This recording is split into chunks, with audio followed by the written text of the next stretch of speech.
Oh, they're Teslas. That's why you can't hear them.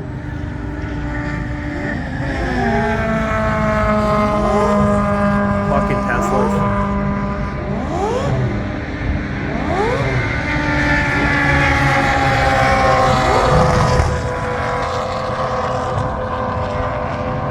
Yo, you heard that?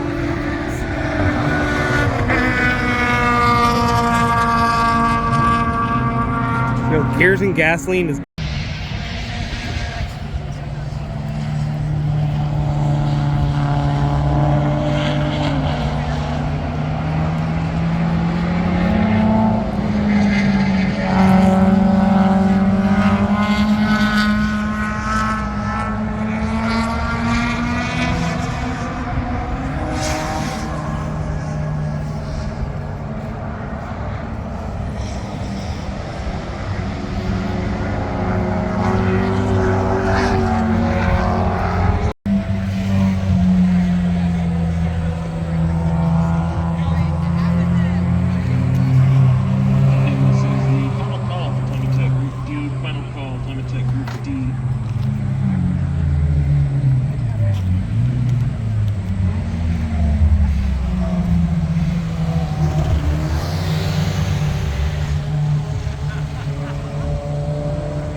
One more car. That's it again, right? I think so, yeah. Followed by, hard to see, but here we go. It's okay. Second try at initiating there. Maybe he's still warming up the tires too. There he goes. Here we go. Little bit of a slide. Ooh. Beautiful work from this S13 behind him. Coming in hot, good fit, man. I like this car a lot. I'm trying to see out Oh yeah, it's going to be a lot hotter today. I think by now a lot of this scrub is off the track. It's going to be a lot nicer. So overall, maybe a little more nicer, but probably more traction. Ben already lighting up with smoke here at Lime Rock Park, a sight that hasn't been seen before at GridLife Circuit Legends Festival. And into the left-hander now, everyone just getting comfortable, figuring out how to initiate here with a hot track that you didn't really have yesterday, at least not to this extent. Yeah, it looks like they're doing a really good job here. Still maybe just warming up to it. We've got this convertible, so he's pouring on the smoke. He's coming in hot, right into the viewing zone. Nice transition stitch, yeah, really well together. Keeping it up, keeping it going. There's the small blades before. The interesting thing I'm seeing a lot here is sometimes you'll see a little bit of tire smoke front wheels, even though they're rear wheel drive. That'll happen when those get hot and get left foot brake. So notably, Tuerck here has been doing a lot of that. You can notice it right there in that FPV angle. A lot of left foot braking, especially in turn 4.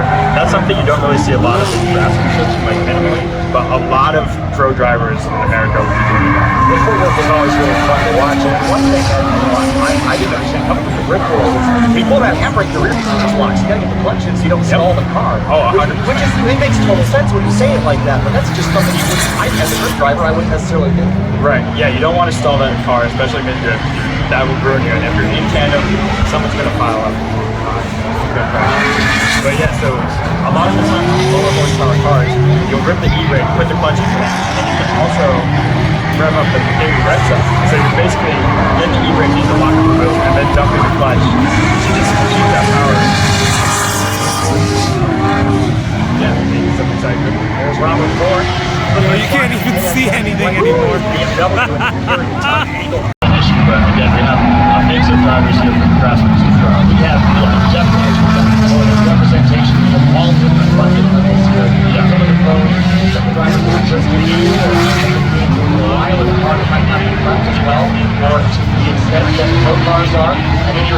low horsepower, you're working harder in a low horsepower car than a high horsepower car because the pro cars, they probably drive better sideways than they do in a straight line. And it's similar to Time Attack, where a lot of people say they'll have more fun in like a Honda Fit than they will in their super high horsepower cars, because it's more of the driver experience. It's a challenge. It's all about your inputs. It's all about the fine kind of details and the fine line between like overdriving and making it happen. My experience riding with, when you change direction, and once your directions change, it's shockingly smooth. One car going a little wider. Yeah, what you're explaining there lines up perfectly with Nacho Cheese's entry right there. Yeah, it's a violent initiation. But once you have the car balanced in the slide, it's extremely smooth. And then only the change of direction is where you get to get the G-forces. So that was my biggest realization, was that it's not as violent as you would think. It's actually a very delicate balance. Oh yeah. The car turned up on its side like that. And a lot of that has to do with how the chassis steers as well. So that's when you see like a lot of drift cars have a higher camber. It's because at lock, like with the acclimate changes and everything, you want to have that grip and you want to have kind of the tire grabbing in a specific way that helps the car to help itself stay stable at angle versus trying to be forward. And for those that have never been exposed to drift before, a lot of the pro drift cars you'll see with a much wider track in the front. You have their front tires are spaced much further apart. They've got steering angle kits to allow the wheels to turn even more. 2 and past 9 degrees, it seems like in some instances, but they're a lot of the front end modification of the suspensions of those pro cars is I think a lot of drivers won't necessarily